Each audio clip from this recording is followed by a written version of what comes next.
I denne video vil jeg fortælle dig om distancefart og tid. Distancen måles i sømil, vi kalder distancen for forkortelsen d. Tiden, som vi kalder t, måles i timer og minutter. Tiden laves om til decimaler. Har du svært ved at regne med decimaler, er der en omregningstabel bagerst i duelighedsbogen. Fart, som vi kalder f, måles i knop. En knop er det samme som en sømil, altså 1852 meter i timen. Det er det samme som en sømil i timen. Her ser du farttrekanten. Når du kender de to faktorer i farttrekanten, kan du hurtigt regne den tredje ubekendte ud. Det, der står under stregen, skal du gange med hinanden, og det, der står over stregen, skal divideres med det, der står under stregen. Lad os tage nogle eksempler.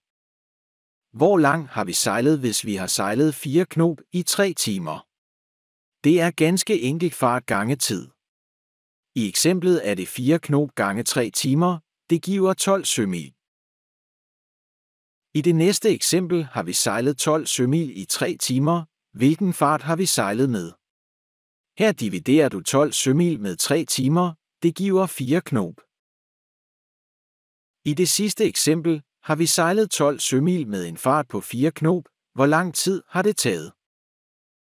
Vi dividerer 12 sømil med 4 knop og finder ud af, at det har taget 3 timer.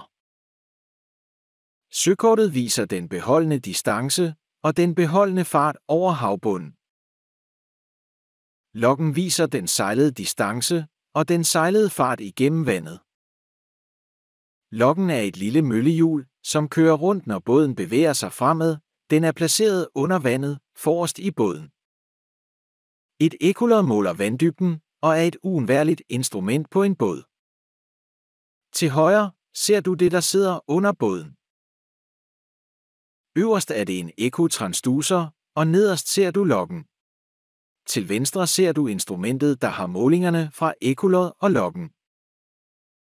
Det var det, jeg havde om distance, fart og tid. Vi ses i næste video.